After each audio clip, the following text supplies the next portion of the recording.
Welcome to Is Your Way in Your Way podcast, where your host, Cassandra Crawley Mayo, helps you break free from obstacles and live life on your terms. Get ready to embark on a journey of self-discovery, empowerment, and inspiration. Tune in as we dive into captivating conversations with experts and explore topics that will ignite your passion and drive. Are you ready to unlock your full potential? Let's dive in.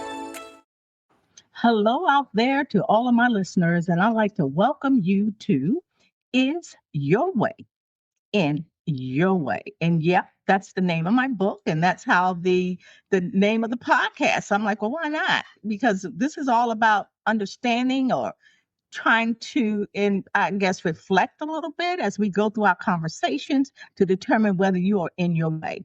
Also, this podcast it's initially it was kind of sort of about self-improvement, but it's not ultimately about self-improvement. It's not primarily about purpose. It's really about freedom. Freedom from regrets, freedom from those stories, freedom from what my parents did, freedom for what my boyfriend said, freedom from my partner, just freedom so that you can start living your best life on your terms. So let me explain a little bit about what that means. That means living in a way that maximizes your happiness, your authenticity, and your fulfillment. Also, in doing all of that, you're acting in alignment with your values, your well-being, and pursuing as opposed to dreaming.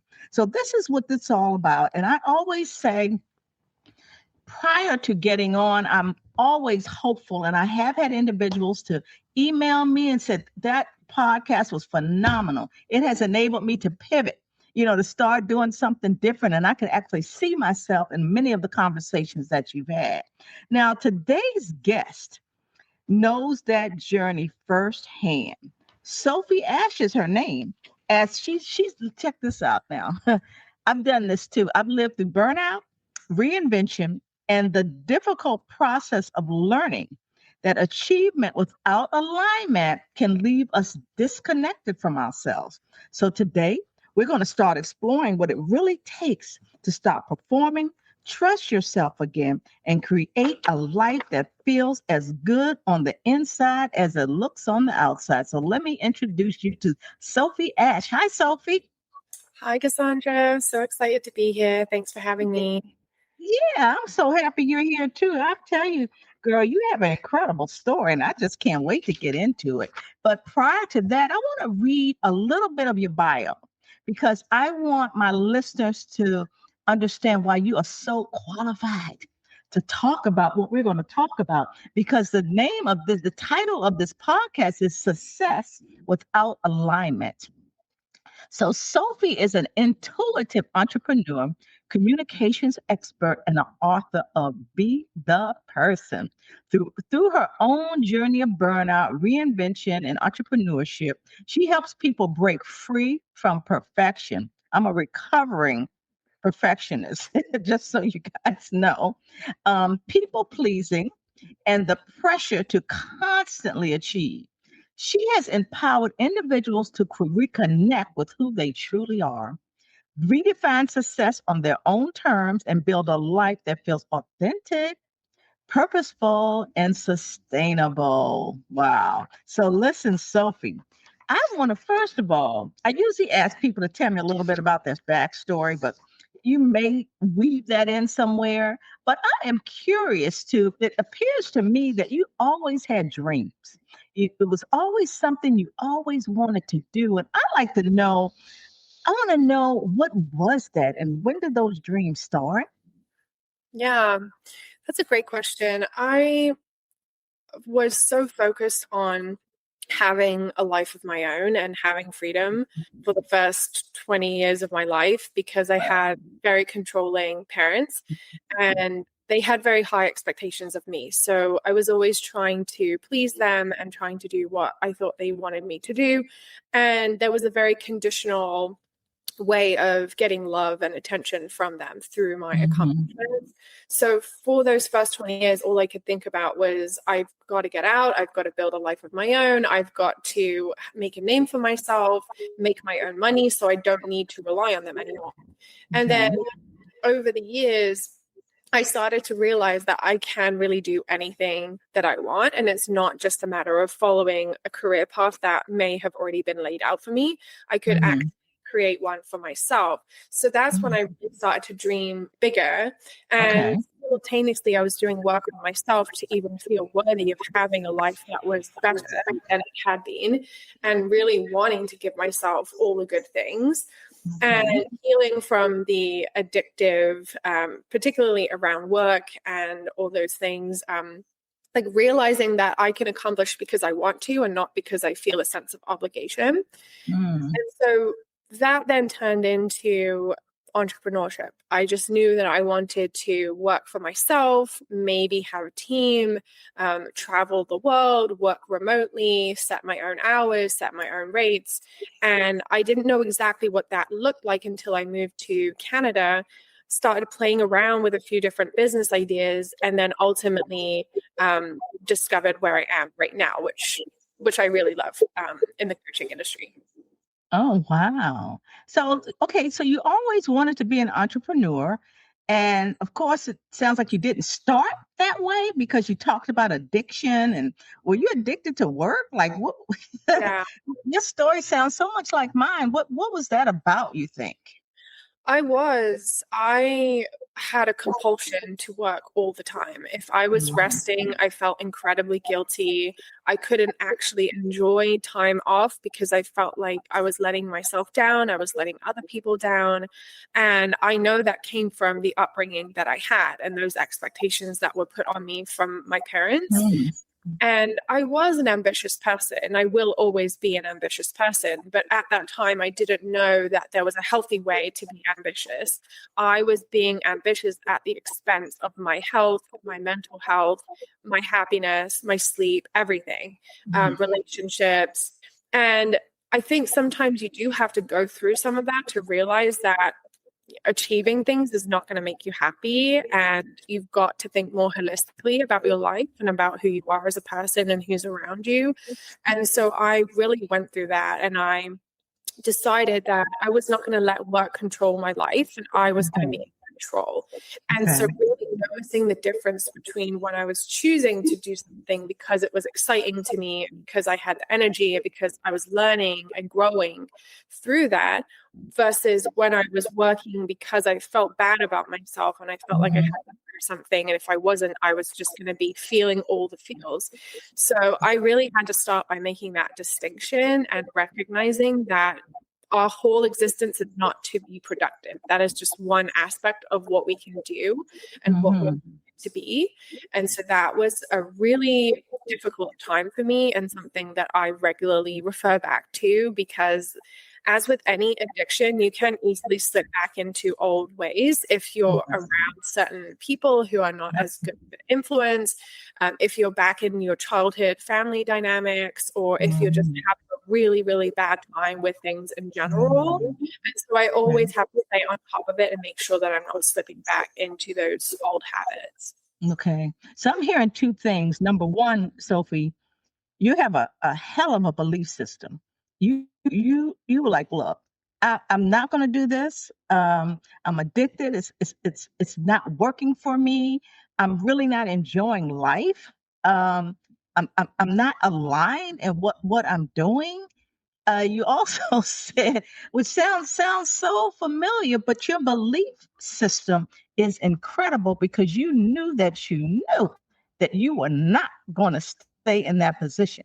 And another thing that strikes me is you talked about your circle, your tribe, your community, how important it was for you to be around individuals that maybe are like-minded, or what type of, or what were the behaviors of individuals that you think help you jump off of the deck and get on another deck, so to speak?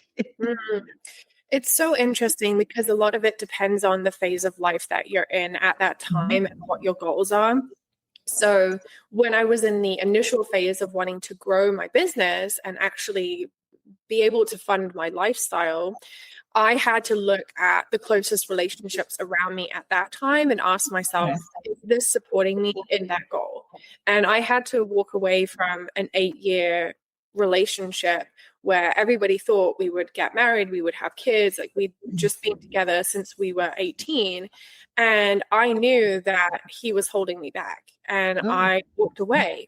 And there was no real issue in that relationship other than the fact that he did not believe that I could succeed in entrepreneurship. And that lack of belief alone, I knew that this was never going to work.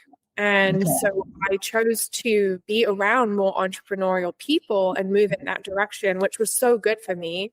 And that was a really, really good decision. Whereas, maybe 5 years after that, when I was running a business successfully, but I was burning out and I was falling into those addiction patterns, the people around me who were telling me to like push and grow and scale, like those were not healthy influences for me. I needed people around me who were able to enjoy their life, who were able to relax, who could see the bigger picture or have a more holistic view of what does success look like. And it's not just your job. If you're waking up every day with this heaviness of everything you have to do and just maintain where you are in life, I don't think that's freedom. I don't think that's success. And so it does depend on the phase of life that you're in and the goals that you have at that time. But it's about being really aware of what those things are and what kinds of people could either help or hinder that goal. Okay. So you were an individual, you know how we grow up and we're supposed to go to school, supposed to meet somebody, get married, have kids, have white picket fence, blah, blah, blah, blah, blah. And that's just not the thing today. And although you talked about that 8-year relationship, perhaps he did not literally say you cannot be. It was just perhaps the behavior. And also you had I'm assuming, and you tell me if I'm incorrect, for my listeners, you have an unsettling. It's like it's just something that's just not right. And we can say it's intuition or whatever, but, a lot of us will fall in that trap. It's not working, but you just stick in it and you just stay there. And I applaud you because you're like, no, I'm not going to depend on this person, blah, blah, blah. So I think that is awesome. And I think, Sophie Ash, if you can do it, many of us can do that. If I'm not mistaken, you even talked about you moving from where you used to live to Canada with nothing. You just took a leap of faith because you believed that you were going to be something bigger than what you were. Now, am I correct in saying that intuition and your feeling and all of that? Yeah, absolutely. Because at the time when I left the UK, I had everything that I was supposed to have. I had a loving partner. I had a really nice apartment. I had a car. I had a whole community that I was part of with these aquafit classes I was going to. I had already started doing some freelance work. I felt like I was in a really good place. My health was in a great place. But then I saw this opportunity to move to Canada. And I just knew if I don't do this, I'm not going to reach my potential. I'm not going to grow as much as I could. I'm not going to accomplish as much as I could. I'm not going to really see the world and experience things. So I gave it all up. I just sold everything, gave it away, gave it up, and moved to Canada with nothing other than my relationship, which I then walked away from as well. So I really had nothing other than my intuition that this was going to be good for me. And I'm so glad that I followed it because I was right. Oh, good. Okay, when we're talking about entrepreneurship, what type of work? What did you want to do on your own? What's your business? Ready to design your dream life? Join Cassandra Crawley Mayo's Create and Design Your Best Life workshop. Break free from self-doubt and obstacles and step into a life of purpose and fulfillment. Click the link in the description to register now. Don't wait. Spaces are limited. Start living your best life today. When I first came to Canada, I wanted to use my healthcare background because I had studied nutrition and dietetics for 7 years, but I couldn't work in healthcare because I didn't have the right licensure to do that as a foreign person.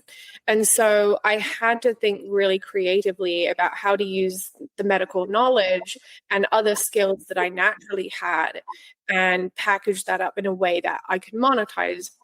So it took me a couple of years, but eventually I realized that I could be a writer.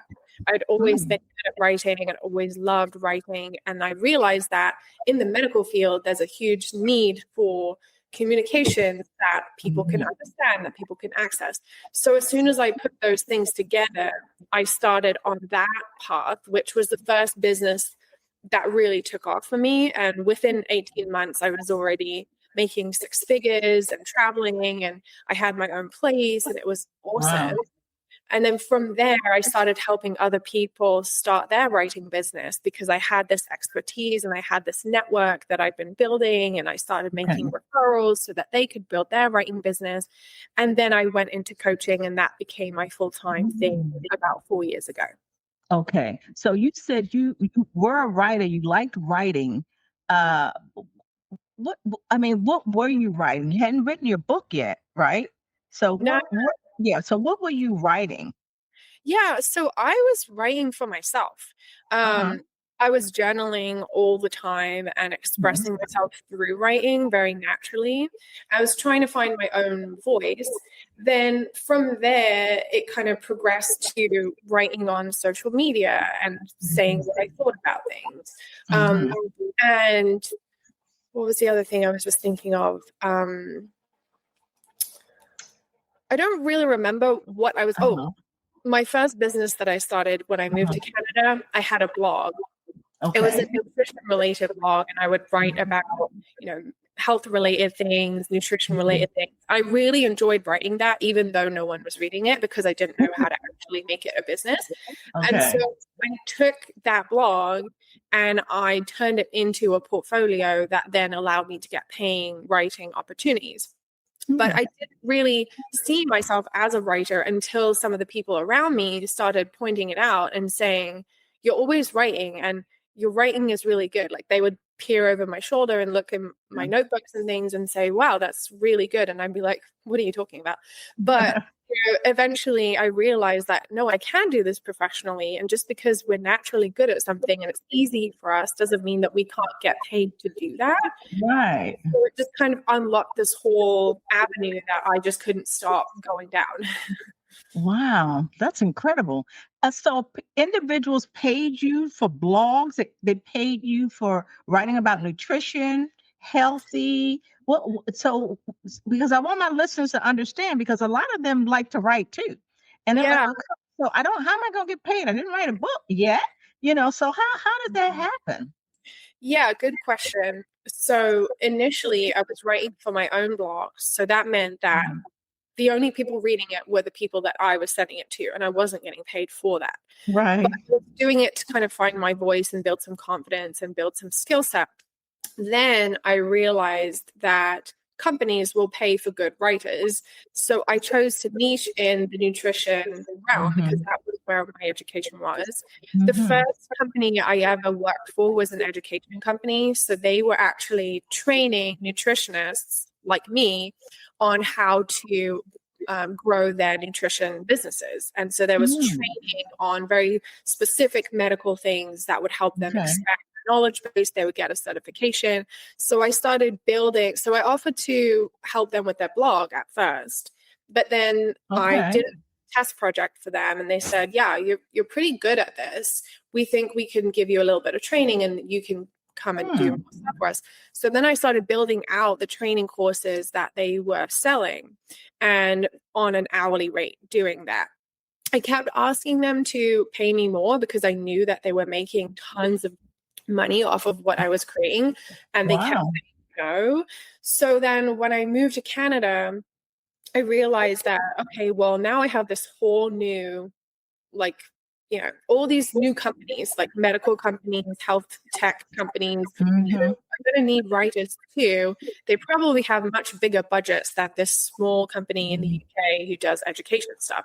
So then I started to talk to people in the medical industry, and I realized that all these big pharmaceutical companies, biotech companies, they're getting millions of dollars of funding, and they need good communications so that people know that their products and services exist, and so that people are educated about health and medicine and well-being.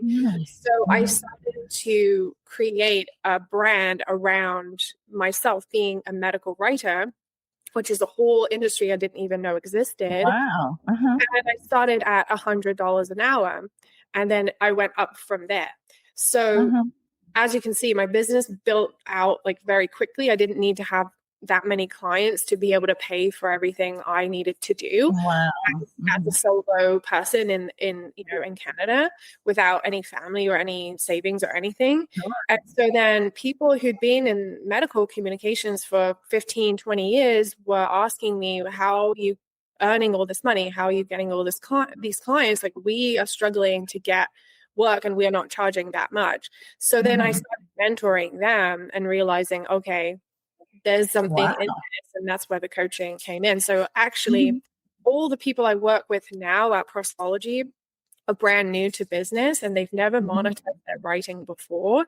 They don't know the medical communications industry, and my job is to help them like really leverage the background that they have and their skills that they already naturally have, and show them how to monetize that to build the type of lifestyle that gives them the freedom that they want.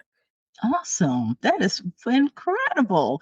Okay, so you went to school, you were educated, I would say, as a nutritionist or a dietitian or any way, right? So you used what you had and leveraged that in order to, number one, to serve. It sounds like you were serving individuals in addition to monetizing it so that you could survive and, so you can thrive. I don't want to say survive, so you can thrive.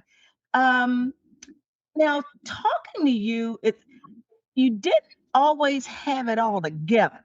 Okay, we know that the background, like, I'm leaving, I'm doing this. Now, I want to talk a little bit about barriers or limiting beliefs, because it sounds like to me you didn't really have any, but I bet you did.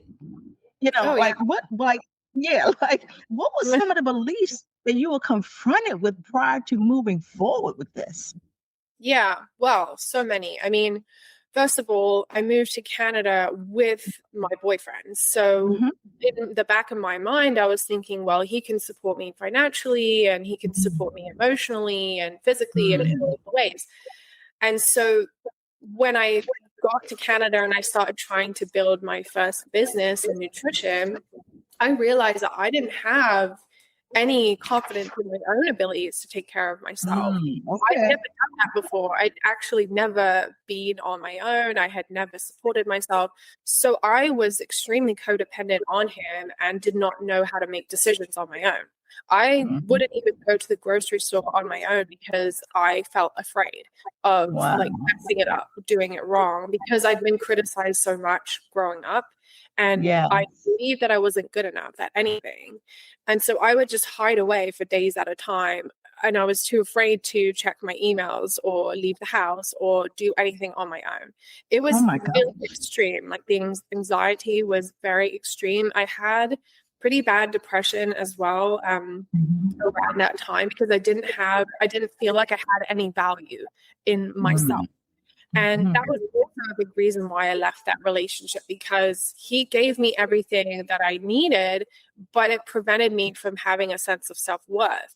And every time I tried to do something for myself and make my own money and make my own decisions, he would tell me, oh, it's okay, you don't need to do that. I'm going to take care of you. And I realized that was never going to end well. I was just trapped in that dynamic. So leaving that relationship was just like opening the biggest can of worms I have ever opened in my life, because suddenly I was alone and I didn't know how to be alone. I didn't know who I was without him. I didn't really know how to make decisions. I had no idea how I was going to make money or how I was going to support myself. And just that situation alone was incredibly difficult. And I did have a little bit of support and help around that time. I had some initial coaching from like when I was still in that relationship. And she worked with me a lot on my sense of self, my confidence in myself, and letting go of the guilt that I had around leaving that relationship, because I felt so bad that, you know, he didn't want it to end, but we loved each other and he didn't really understand why I was doing that, but I was doing it for me. And so I had to let go of that guilt, and even the guilt around leaving my family and just moving to a new place. I chose not to have contact with them because they were never a good influence on me. And so I was very alone. I was self-sabotaging a lot. I would get in my own way all the time because I felt like I didn't really deserve to be happy or have a good life. And so it wasn't until I really started to work on myself and see myself as someone who deserved happiness and good things in life. Beautiful. And learn to love myself, then I was able to serve others. I don't think we can really serve others if we can't serve ourselves first. Oh, wow. That is a beautiful, beautiful story. And so, because at first, I was going to say, well, how did you overcome all of that? I have listeners that are perfectionists, but they're not. They want to be, everything has to be like this. They're doubting. Some of them have been depressed, have anxiety, just people, all of that. Tell them how can they. Let me share something about Sophie for a minute. If I think I'm correct. Number one, I think in the beginning, I said, you're very resilient, right? You don't give up. And you courted me because you saw something in my podcast that you could bring value to, right? It was like, okay, I understand this podcast. I think we can have a conversation about this, and I can bring some things to her listeners. And then if I'm not mistaken, I'm very busy with podcasting. And I think I said, I don't really have anything available. Wasn't that you? I said, I don't have anything available until I think September or something like that. And boy, you came right back. You were like, well, look, you said, well, what about?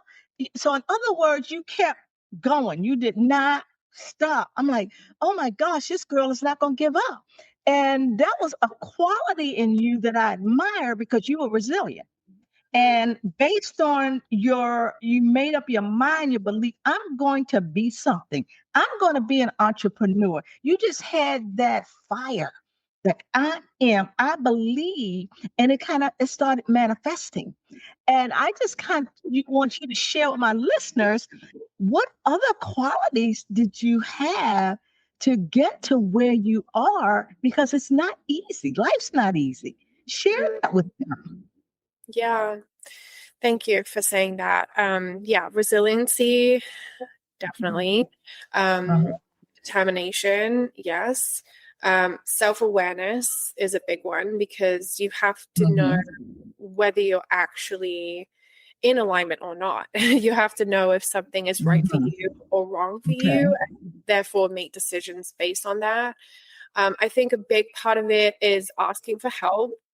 We can't do it all alone. We do need to get support, whatever that might look like. So I did get a lot of support with my mental health and also with entrepreneurship because I was new. I didn't know what I was doing. A lot of it is just experimentation. And so, yes, there's resilience, but you also need to learn and get the training and get the support and get the encouragement that you can do it.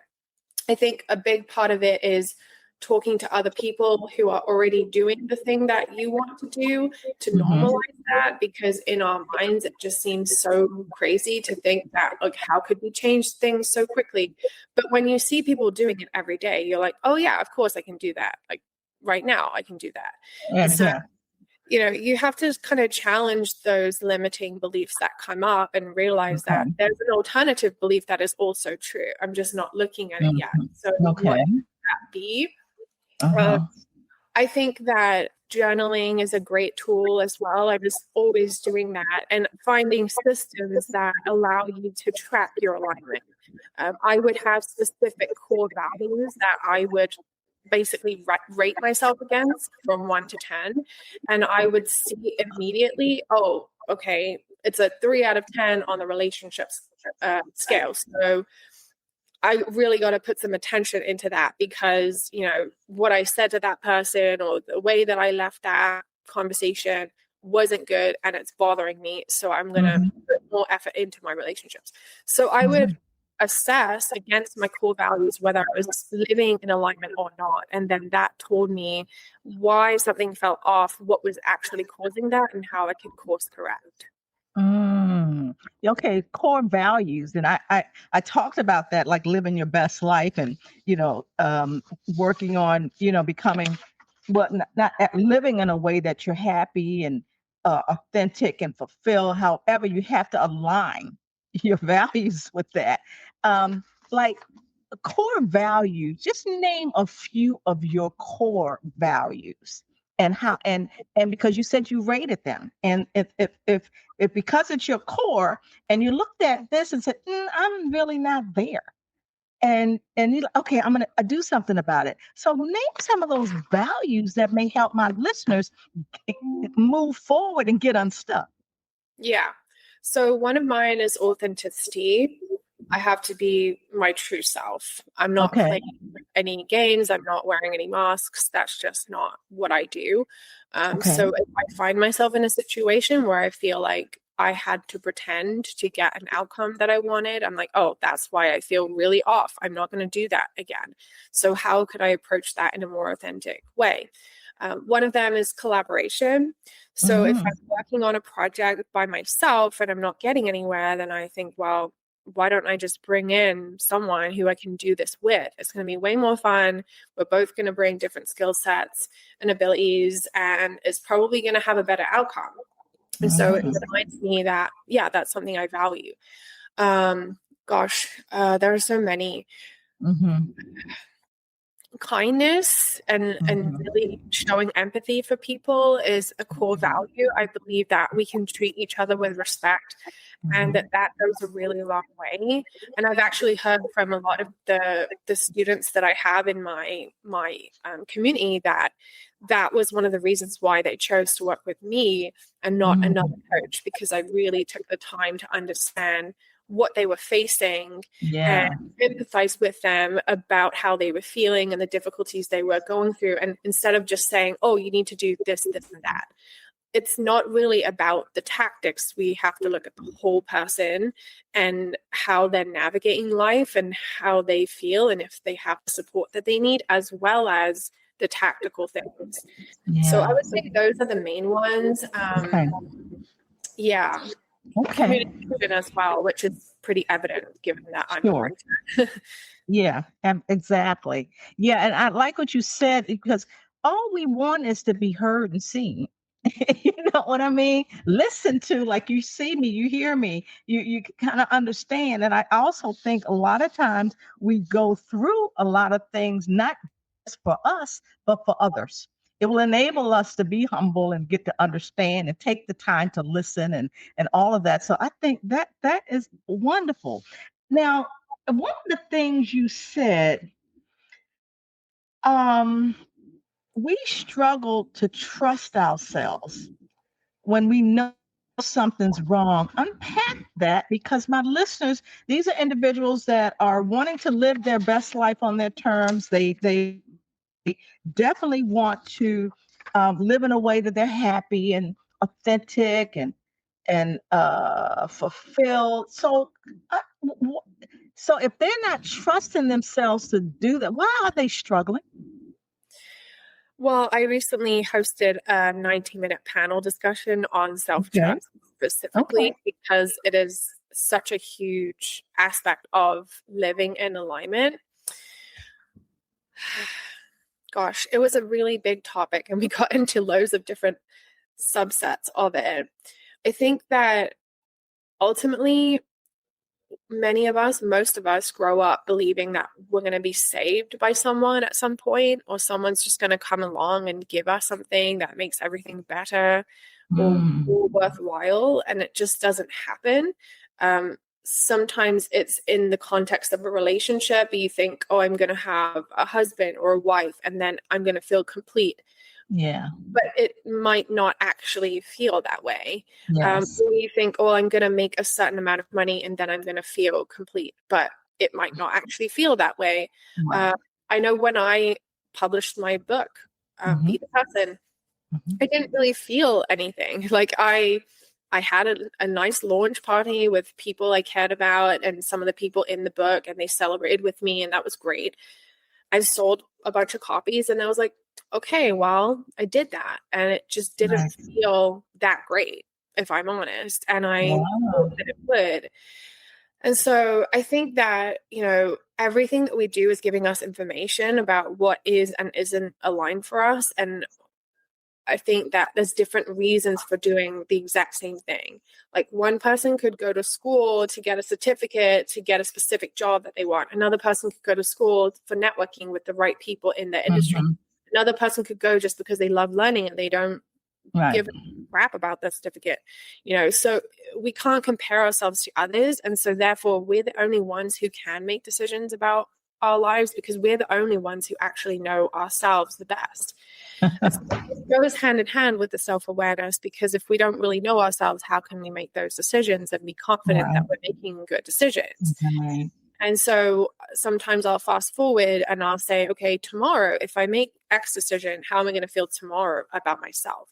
If I make this decision, how will I feel about myself tomorrow? And it's pretty evident from that, something in the moment might be easier because you're pleasing someone else, or you don't have as much conflict or something to deal with. But then the next day you have to live with yourself. And if your relationship with yourself is strained, you can't build anything, especially not anything sustainable, because you're showing up as yourself every day. And so I think that there's a lot of success that happens at the expense of ourselves. There's a lot of self-betrayal that we do because we think it's for the greater good, and it's actually ruining any real chance of success. Wow. Yeah. Wow. That's it's like know thyself, like trust yourself. Yeah. Stop comparing yourself. Understand what your values are. You journal. You get the support.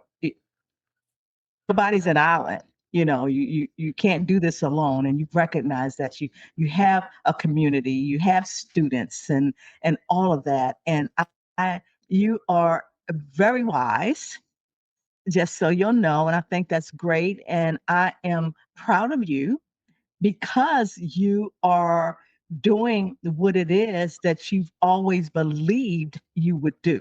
And the belief system is so, so powerful. And even your candor about, okay, be the person. Yeah, I wrote the book. Okay, now what? Like it was okay. I did the book, and your resiliency. And I think that's wonderful. And I know that many of my listeners are going to listen to this podcast over and over and over again, because you have a lot of nuggets. You've been through a lot. You won a lot. You believe a lot. And I just, wish you much success, as I do all my listeners, because I do this as a service to help others to get to that good place like you are right now. Not that you're staying there, but you have better times than you used to, Is there anything that you'd like to leave my listeners with, or either share with them how they can contact you, locate you, find you? Yeah. So if you are interested in writing professionally, especially if you have any kind of health background, then my company is Prospology. So you can go to our website. You can email me, Sophie@prospology.com. You can find me on LinkedIn. I'm very active on LinkedIn. We have a YouTube channel as well. We host events every week about entrepreneurship, about mindset, beliefs. money, like all the things that we've been talking about. We do this virtually, so anyone can attend. And yeah, I mean, just contact me and share what resonated with you, and we can have a chat, because you never know what might come out of it. Right. That's beautiful. Something else I've noticed, my listeners, and Sophie, you invest in yourself. That's valuable. We buy the clothes, the material things, but what about you? What about you growing? Yeah, that's been such a game changer for me. I wouldn't have made any real headway without the coaches that I've worked with over the years. And you always make back the investment as long as that person is aligned with you and you can see something in them that you are drawn to, then I think follow that instinct. Right. Well, listeners and Sophie, thank you so much. And my listeners, I'm going to ask you this question like I usually do in the beginning of my podcast. Is your way in your way from living your best life on your terms? And remember what I mean by best life. It's not a cliche, just living in a way that maximizes your happiness, your authenticity, and your fulfillment, and making sure that is aligned with your values, well-being, and pursuing, as opposed to just dreaming. Again, Sophie, thank you so much. God bless you. God bless my listeners. And like I say, bye for now. Thanks, Cassandra. Bye, everyone. Hey, thanks for listening.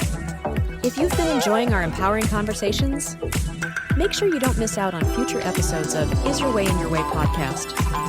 Stay in the loop with all the latest episodes. Join our mailing list over at CassandraCrawley.com. And before you go, hit that like button, share with your friends, and subscribe now. Until next time, let's get ready to live your best life.